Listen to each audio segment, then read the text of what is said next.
the next update is the update that we know that so many of you, and well, so many of us as well, has been wanting for such a long time. It's the Caves and Cliffs update.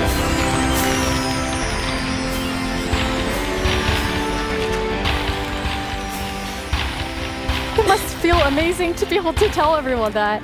Seriously, like, I'm so excited about this. I mean, even before I joined Mojang, I was always thinking about, like, when is the cave update gonna come? And this is it, but it's also got the cliffs as well. It's got the mountains. Like, this is such a big update, and I'm so excited. How are you feeling, Agnes? Great, like, no, it's so good. So we have been working on this update for quite long, and we're like, we can't wait to tell everyone, and now we just announced it, and it feels we're actually amazing. getting our first live look at some reactions. Oh.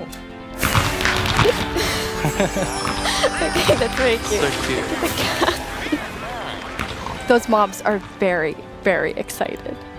This year, we asked some of our communities to submit questions that we'll answer across the show.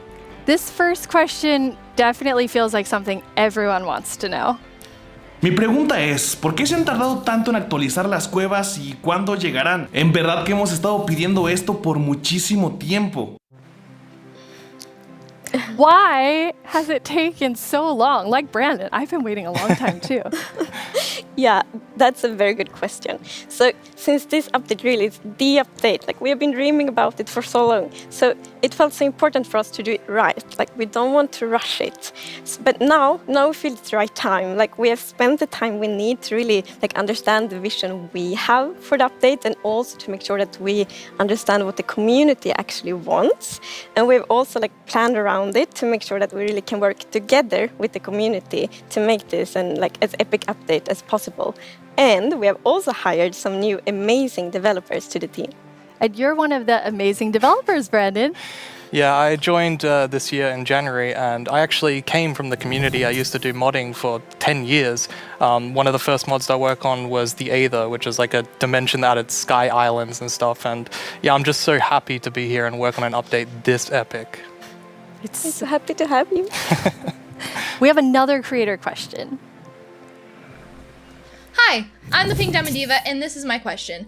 Are you making the caves more advanced for older players so they can mine deep, or are you making them more accessible and easy to navigate for newer players? Such a great question. Yeah, I mean, with this update, we're making sure that we can have as much variation as possible within the actual caves themselves, but we want to make sure that the old caves are still retained as much as possible to keep that classic feel. Yeah, and we really also looked into to make sure that we have something for everyone, because you know we have such a huge community, and it's also a very diverse community, and that's such a beautiful thing. So we really want this update to have something for everyone. So actually, we made sure to map all the features in the update to different player styles to really see that we fulfill that goal. That's so cool. And you had such a big thought process on how you decide what even goes into an update this big. Yeah, we have spent quite a lot of time on just making sure that we have a very good like fundament for the update. For example, we did the player style mapping, and we've also worked with design pillars. So the design pillars, they kind of describe the vision of the update. So for example, they help us when we like prioritize between different features, and also when we design each specific feature. And we have 3 pillars for this update. And the first one is actually all about like the spectacular mountains, the snowy snow, and the mischievous goats. Because at last year's live, the players voted for these features, and we felt like it's so important to deliver on that promise. So we actually wanted to have it as a pillar. Yeah, and another pillar that we actually integrated into this was adding strategy to mining. So of course, Minecraft already has plenty of strategy in mining, but we wanted to see if we could push that just a little bit further and add even more mechanics that make it interesting for players to mine in the caves. Yeah, and the third pillar is to create an underground of marvel for the players. And that pillar is a lot about like adding variation to the underground and like contrasts, and like inspire players to like craft their own underground adventures and build underground. And one thing we have done to like fulfill this pillar is that we have added new cave biomes, and one of them is the lush caves.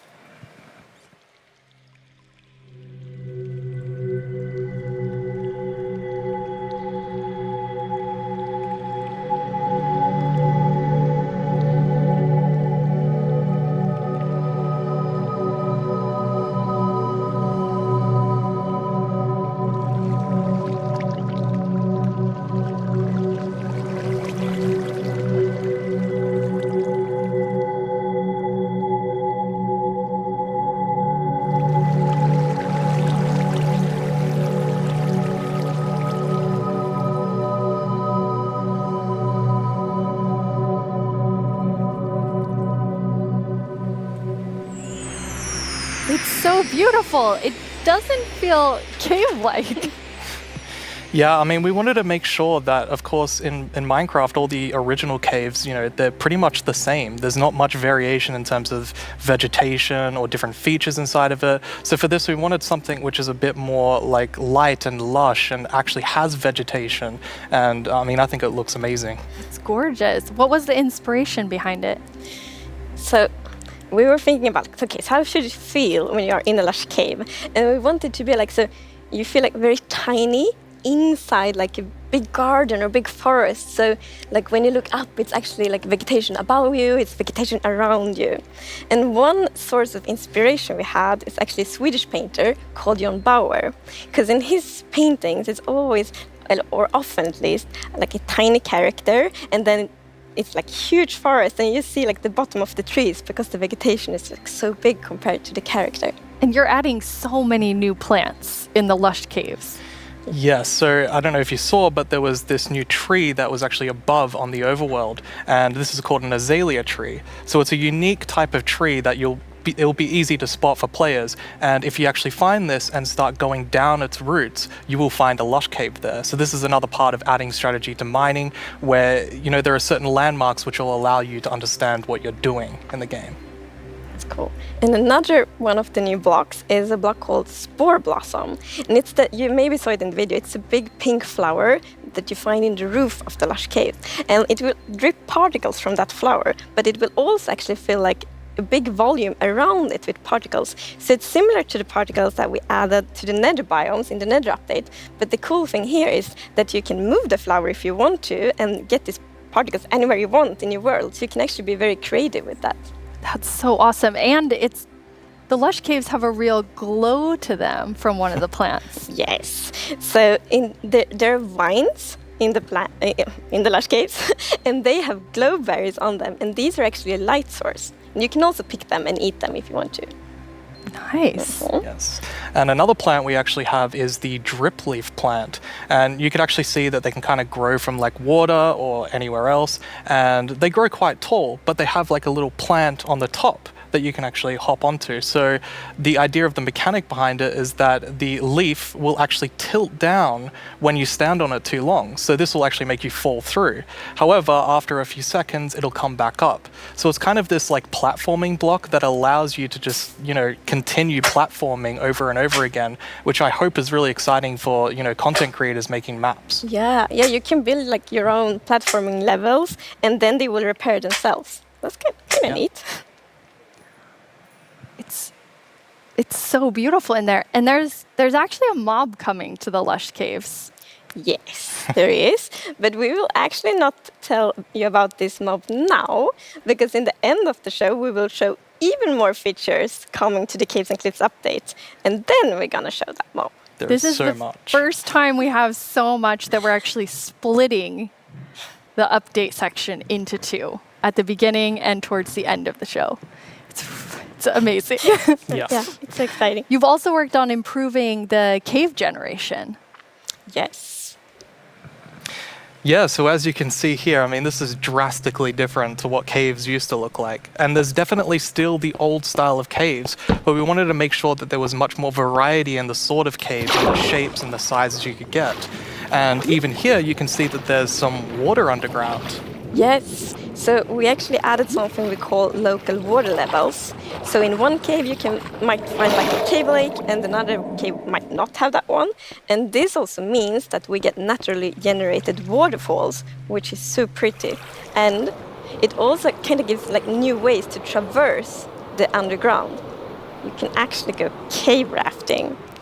Yeah, so you'll see in a bit that our player here will actually use a boat to raft. And that is just such an exciting opportunity to be able to traverse the caves in a very different way than you used to. Yeah, we were playtesting, and then one of the devs like, look at this, it's so fun, and all of us just started to go with the boat on the waterfalls. It was a lot of fun. So another thing to note here is that you could see that a lot of the ores were actually glowing. This is just for preview purposes. Ores aren't going to glow now. It's just that the caves tend to be quite dark, and we want to make sure that players can see the shapes of the cave. Now, will that only be for the like normal caves, or will this run across all of the new cave biomes? Yeah, so the really cool thing is that like the new cave shapes and sizes is completely independent from the new biomes. So that means that we have so much variation. Because, for example, a lush cave can, for example, generate, in a super narrow tunnel, but it can also generate in like a huge cavern, and that creates completely different atmospheres, but it's still the same biome. So we're really going to have lots of variation on the ground now.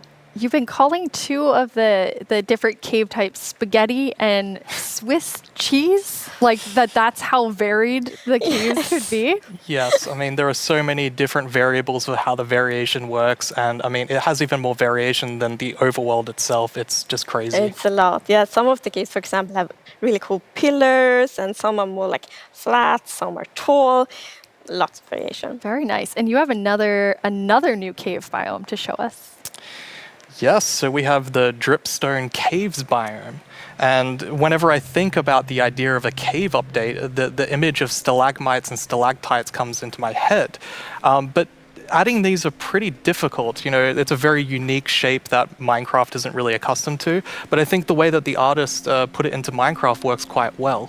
And of course, there's some mechanics surrounding this. So you can see that someone destroyed the block up the top, and so the dripstone fell down. And also, unfortunately for this zombie here, if you fall on these dripstones, you will get hurt. Poor zombie.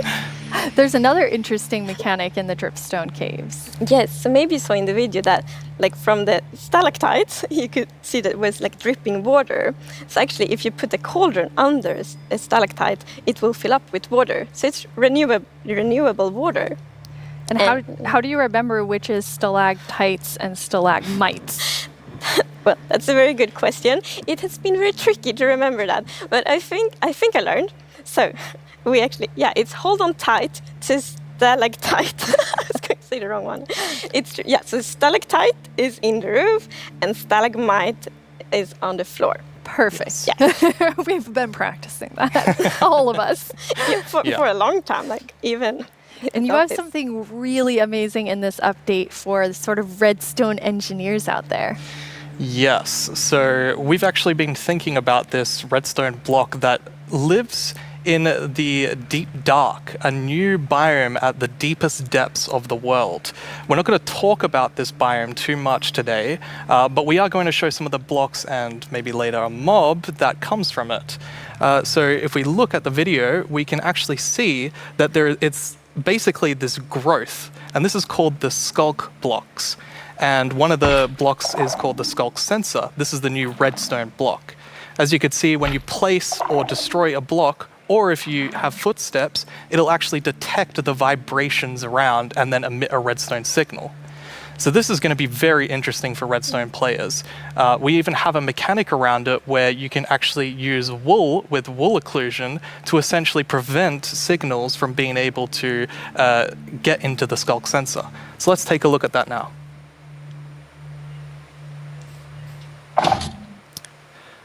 And as you can see here, I walked next to the skulk sensor, and it's actually kind of doing an infinite loop where the piston is causing a vibration, and then it's activating the skulk sensor and going over and over again.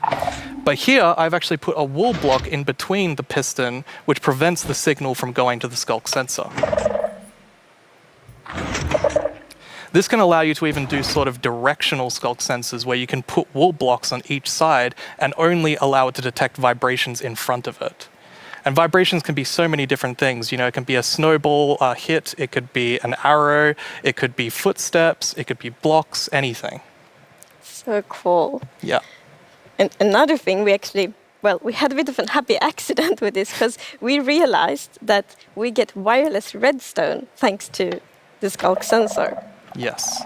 So, and we didn't even plan to add it, but then when we started playtesting, we're like, wait, we got wireless redstone, and that's so exciting. And well, you can just build so many cool things with that. It's going to be exciting to see what the community will build. Yeah, you're really looking for community feedback to make sure this feels great for everyone. Absolutely. I think because this is such a unique mechanic, we really want to make sure that we get it right. And, we love the redstone community and we want to make sure that we do it right. So any feedback you have, any ideas, send it to us and we will work with you to make this the best block that it can be. And now, we said there's another mob coming later, but I think it's time for a new mob coming to the Caves and Cliffs update. It is. And this is a very scary mob. And it lives in the deepest of the underground, in the deep dark. And this is a very dark place. And the cool thing is that this mob is very well adapted to the environment. So it can't see anything. So it's the first blind mob in Minecraft. And that's very interesting because it gives such interesting mechanics. So instead, it will react to vibrations, just like the skulk sensor block. So, if you aren't very careful when you walk around in the deep dark, you might upset that mob. Yeah, with this mob, we really wanted to make sure that we kind of recaptured that feeling of the first night of Minecraft. And we can often forget that Minecraft can be a pretty scary game. So we wanted to make sure that we could kind of go back to that. I mean, caves can be scary. They're dark.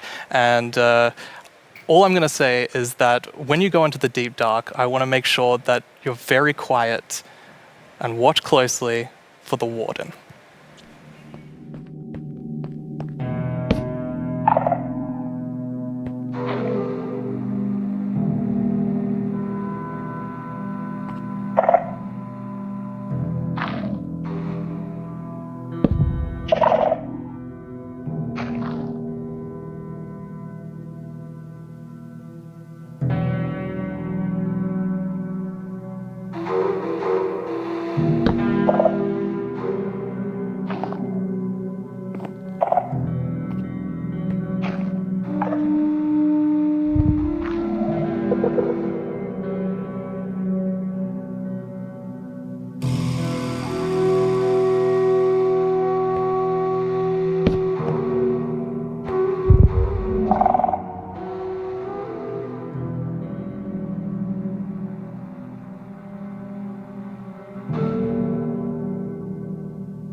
What did we just see? It's a very different mob. I'm really excited for this because not only is it trying to be scary, it's, we had to keep a balance to it. It was very challenging to design a mob like this.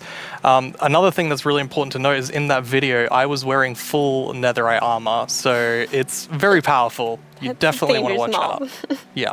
Which I think also is such an interesting gameplay, because if you want to, you can avoid it, but then you need to really be careful, sneak all the time to not make any kind of movement that it will detect. But that's a lot of fun, and it's feels scary, but in the good way.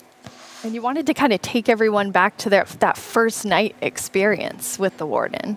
Absolutely. I mean, I had such an amazing experience when I first played Minecraft. It was terrifying listening to zombies underneath my house and in the caves, and hopefully we can bring that back to players, but 10 years later. Yeah. But that would be just amazing, because you hear so many lovely first night stories. It's such a big thing, and I mean, I'm also very fond of my first night in Minecraft, so we hope to give that experience again. But you really balance sort of the look of it. It's it's almost cute, but also really, really terrifying. How did you decide? Yeah. We actually worked a lot on how does scariness look in Minecraft? Because we wanted to be very scary, and we didn't want to take away from the scariness, but we felt, let's add some derpiness to it. So it's a mix. So for example, we added the mouth. I love the mouth. And some actually reacted oh, it's so cute, which I think it's more scary. But you recently joined the Mojang Studios team. Yes, I joined this year. But honestly, I'm not completely sure how that happened. And not just joining Mojang, I'm not really sure how I'm here in Minecraft Live, because like just last year I was home, glued to the stream. I had to know what the next thing is coming to Minecraft, and today it's not only that I get to share that, it's I got to work on some of those things, so it's fairly incredible. But yeah, I've been developing games for a few years now, and more recently I've actually worked with this non-profit organization called Games for Peace, which is an amazing organization which basically uses games to promote peace. Like he takes kids from areas of conflict all around the world and sits them down to play Minecraft. And sometimes it's kids that don't even share a language, so they can't talk. So Minecraft is the language they share. Minecraft is what helps them connect and get to know each other and creates friendships, right? And it was amazing being part of that. It's so cool. I mean, sometimes I feel like, oh, I know all the amazing things that are happening with Minecraft. And then you described that to Agnes and I, and we both were like, we've never heard that. And it's so cool. It's so beautiful. Amazing. Absolutely beautiful.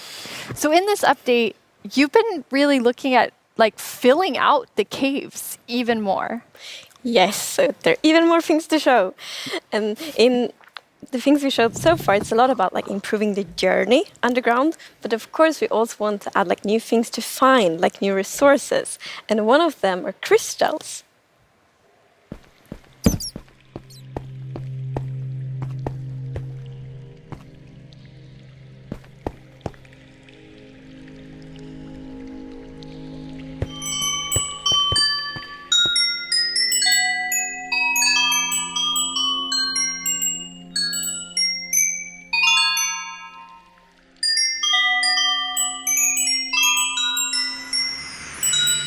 They're so beautiful. Yes, that the moment you turn the corner and you see that glowing thing, that's so, it's Like incredible. The atmosphere in the crystal geode, Yes. it's like mystical.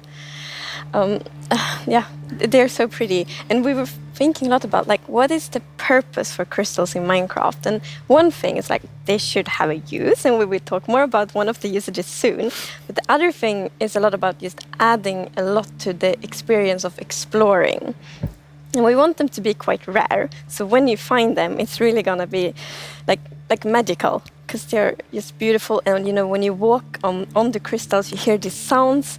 Yeah, it's just, we talked before about the pillar of underground of Marvel. And I feel they're just the perfect feature for that sort of pillar, right? But you can't just take them with you. Right, so you can break the crystal plant we saw in the video, but they actually grow from a very special block. And that block is unobtainable. It's sort of like you think about spawners, right? You cannot just take it and put it in your base.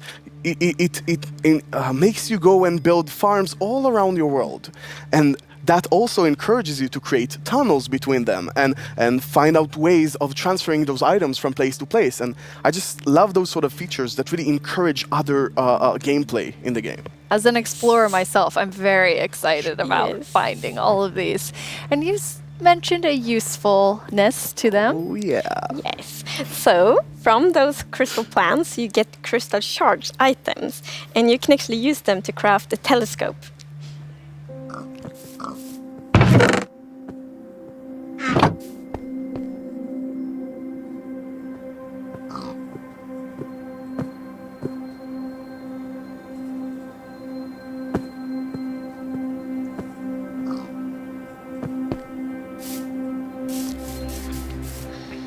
That is amazing. It is. It's such a useful item. Super cool. And the cool thing is that, so yes, you use the crystal shards to craft them, but you also need something more, and that's also a new thing that we added.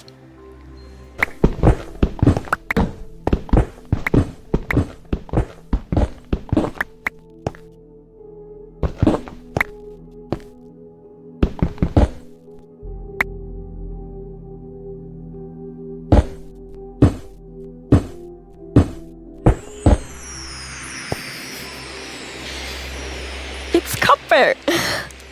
That's amazing. Yes, it's new ore. And you saw the copper ore in the video. And a very interesting thing with the copper ore is that it generates in a different way. So normal ores often generate like an ore blob, but copper is different. So imagine that you are out mining and you see copper ore. So you're like, okay, I'm gonna mine the copper.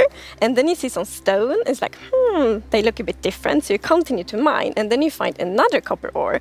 And you probably go like, okay, I think I found a copper vein. So we're actually adding ore veins to Minecraft. And like they really add so much to mining. It gets so interesting because it's kind of like following a trace when you mine, and they tie so well to the pillar we have about adding strategy to mining. Yeah. That's amazing. And you've personally wanted copper in the game since you start, maybe before you started? Yeah. You mentioned it once or twice. Well, maybe a few times. But yes, so I think I got inspired by the pretty copper roofs in Stockholm, and yes. they are all green because we have so many like old buildings here, and we've actually added that mechanic to Minecraft as well. So if you place a copper block, it will first be orange, but after a while, a pretty long time, it will turn green. And it's something, I think it's so cool because it actually adds history to Minecraft. Because, for example, if you have a really old Minecraft world, then you can see on like a house and like, the roof turned all green. And then you know that that house has been there for a really long time.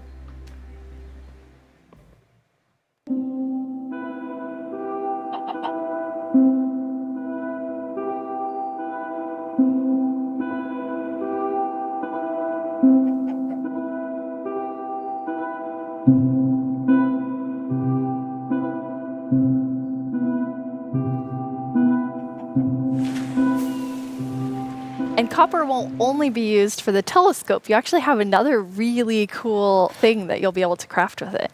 Yeah. So Jens talked a bit before about these design principles that we have in Minecraft. And one of them is that if something bad happens, the player either caused it or it has a way to sort of avoid it. And one of those exceptions, for example, is lightning striking. Now, some people like to build wooden roofs in Minecraft. Some even build wall roofs. Looking at me, Might. it's not at all like the grandest castle in my realm actually has a roof fully built of wool. Yeah, that's not a good idea. No, but we did get some fires. yeah, so to try to help the players with that, we are introducing the lightning rod.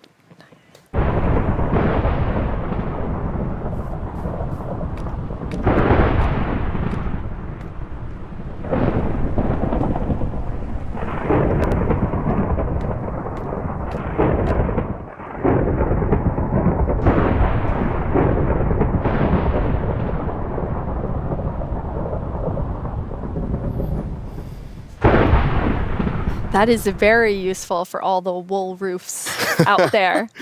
Yeah, I think this is a problem that happened to a lot of our players. Even personally, I had this peaceful game that I played with my partner, and it wasn't peaceful. And we went out and we were like looking at animals, collecting a few animals to our base, and we came back and our house was gone. And I was quite confused because I consider myself to be someone who knows a bit about Minecraft, and there are no creepers, there are no endermen. So what happened? We figured that probably a lightning strike hit and burned down the house, and we were quite traumatized because we were not prepared for this. So I think this lightning rod is really going to help with that. Yeah, now you don't have to worry about that problem anymore. No, I'm gonna place like lightning rods everywhere on my wool roof. Good. Will be perfect. Good. Now, you've introduced a lot of things already, and players already have a lot of trouble with their inventory and the amount of items, but you have an idea for that. Yes. So as you know, we keep adding new blocks and new items all the time, and that do create a bit of an inventory problem. And we're aware of that, and we have actually been thinking quite a lot how we can solve it, because we want to have like a good gameplay solution. We want it to be balanced, and we actually have an item in this update that will be really helpful, and it's the bundles.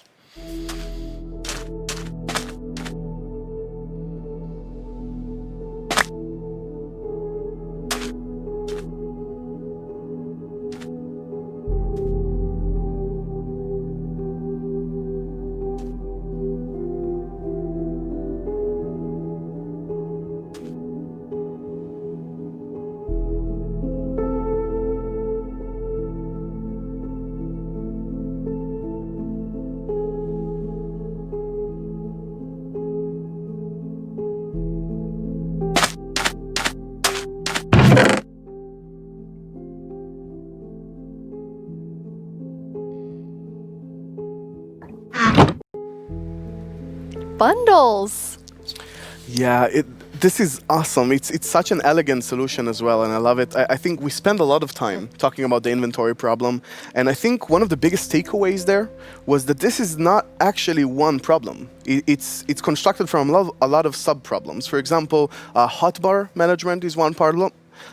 Getting a lot of blocks for your huge build somewhere, that's like something the shulkers help with. But I think there is a third sub-problems where every time you leave your base to go exploring somewhere, your inventory keeps getting full of junk. Like, this lot just has 2 flowers. This lot has just 1 seed, right? And I think the bundles are really going to help with that problem. Yes. So the thing with the bundle is that you can place many different kinds of items in one bundle. So many different kinds of items in one inventory slot. So for example, I can take those 2 flowers and 1 seed and put them in one bundle. It's great. And you can kind of use them like presents too. Oh yes, I'm so excited about seeing what players do them in like shopping district, right? You can have the bundle of the day, which has a bunch of things with it, or you can have secret bundles where you have 3 of them in a chest, but you get a random one. I think it's really going to be cool. Yes, and for example, if your friend has a birthday, you can put like your prettiest item in the bundle because it looks like a gift wrapper, and then you can give it to your friend. That's so cool. We've talked so much today on the like really game design side, but how do you work on the art side? We actually have a very close collaboration with the art team, and it's great. So my job is basically to get an abstract idea and imagine how it would fit into the Minecraft universe and then start sketching it. So once the sketch is finished, I send everything to the 3D artist that it's gonna model it and animate it to make it alive. My job is to bring sketches to life and make them move in 3D space. To work with a game that has such a special look, it's amazing. It's a challenge, it's fun, it's sometimes frustrating, but it's very rewarding. I love it. I make the pixel art of the block, and usually when I create a block texture for a new rock type, it's going to be a lot. Like, I'm going to make 50 iterations of one block because I want to make it right.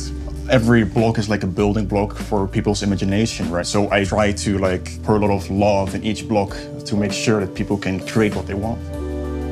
So I think my favorite thing about the Minecraft look is that it's very unexpected, very unconventional, and that's where like the special comes from. Minecraft in terms of game art is special because it has such a unique look and it's very restricted. It has to be 3D pixel art and we can only work within those boundaries. So we have to like think inside the box but also outside the box. I've been working on this exciting new mob. This new mob will be the cutest predator ever existed in Minecraft. This update is incredible. Like, people have been waiting for this for so long, and we're finally gonna do it.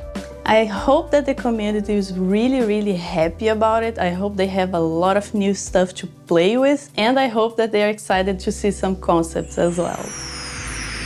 It's so lovely when you can think about all of the different jobs within game development. I love seeing the artists and developers, and we all, like across the show, there's so many different types of roles that people have. Yeah, and it's really awesome to interact with all those roles and have a lot of a back and forth. We're very open in Mojang and getting ideas from all over the place, and specifically working with the art team is amazing as well. You sort of throw one idea to the air and he draws something and you're like, oh, what is that white thing in your drawing? I didn't even think about it, and it starts so many awesome ideas going. And we even integrated into our prototype process, and actually I think until I saw those sketches by the art team, I didn't really understand what archaeology in Minecraft even means. Archaeology? Yes, so we're actually adding a new system called the archaeology system. In this system, you're basically going to find these excavation sites all throughout your world. And you can make this new tool called the brush that is going to help you uncover the mysteries of all these dig sites. So you come to one of these ancient structures and you can sort of use the brush to clear away some of the rubble that may have collapsed in those structures. And sometimes you might even find something shiny inside them. But, and this is important, if you are not careful enough, like in real life, you can destroy that artifact. And when that artifact is gone, that artifact and all the secrets it held are gone forever. But if you're careful enough, if you take your time and you're deliberate, you can get some of those hidden artifacts. And for example, here we got a ceramic shard, which is basically how whoever lived here used to tell and pass on their stories.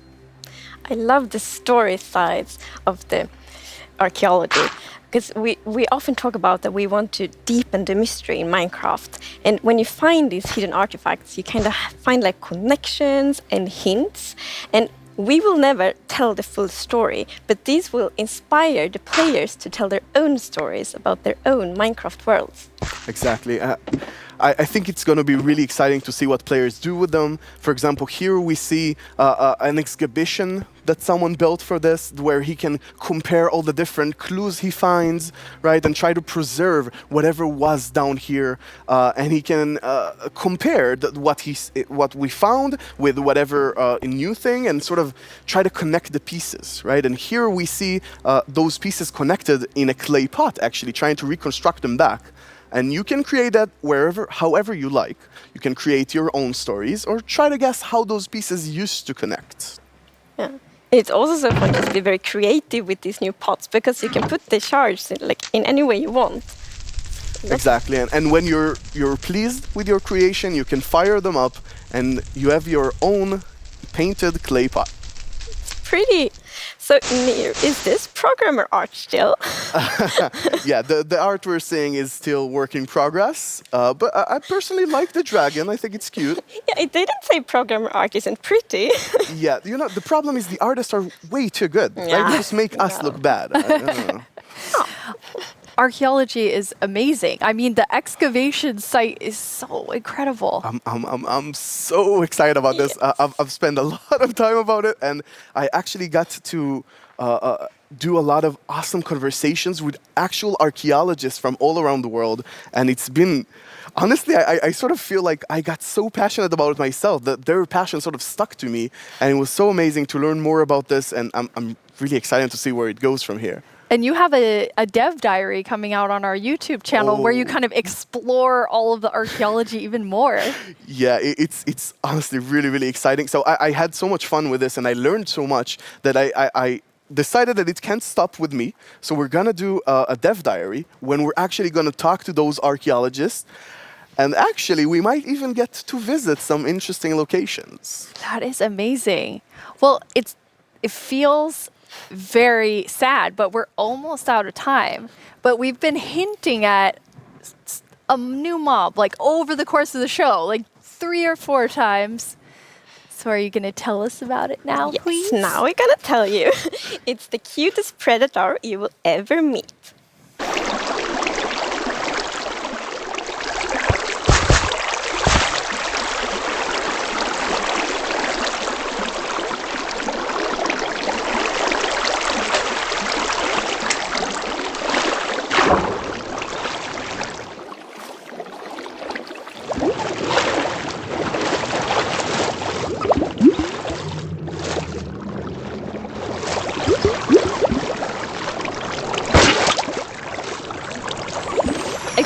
I feel like there's only one sound I can make after seeing that, which is like, It's so cute. It's so adorable.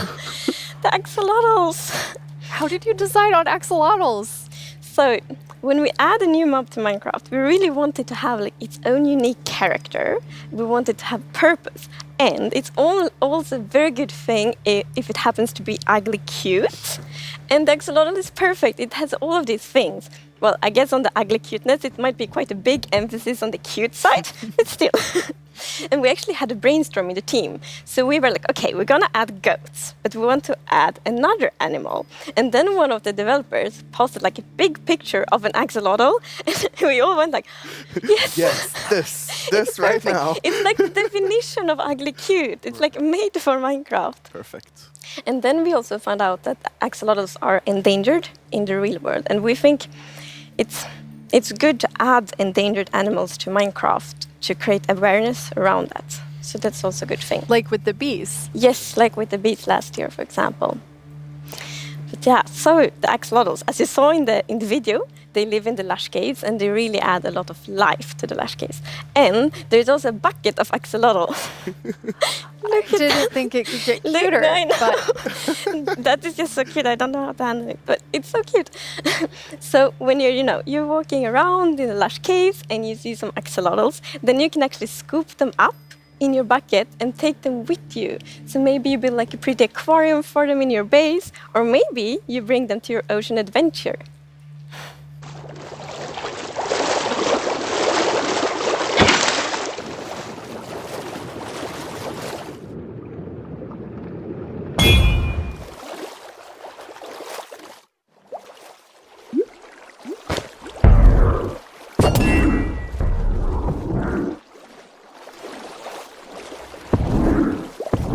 and now I see why you're calling them the cutest predator you'll ever meet. Exactly. So when you scoop them up in a bucket, you can actually create your own axolotl army, basically, and charge into the oceans with them, and they will help you fight various, they'll attack cute fish as well, but they'll help you fight the drowns and the guardians, and they're actually quite useful when fighting guardians because they have this special ability that whenever they take damage, they sort of play dead.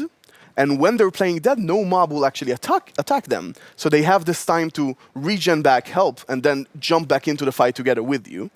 And if you learn how to cooperate with them really well, they might even heal you during the battle. That is so cool. But okay, so you added these two mobs that are like as different as possible with the warden and the axolotl. Yes. So this update is actually a lot about contrast, which is great because it creates like a dramatic player experience, which is so good. So we're like updating the highest heights of Minecraft with the mountains. We're updating like the deepest of the caves. We have this terrifying warden, the cutest axolotl, and also in the caves, like the lush caves are very light and welcoming, and then the deep dark is like super scary and challenging. I guess Lots we of can't fun. forget our little goat in there. Oh. It's kind of the in-between. Yeah, we shouldn't forget the goat. I guess it's in between. It is still very cute, but in between. No one can be as cute as the axolotl. No, I don't think so.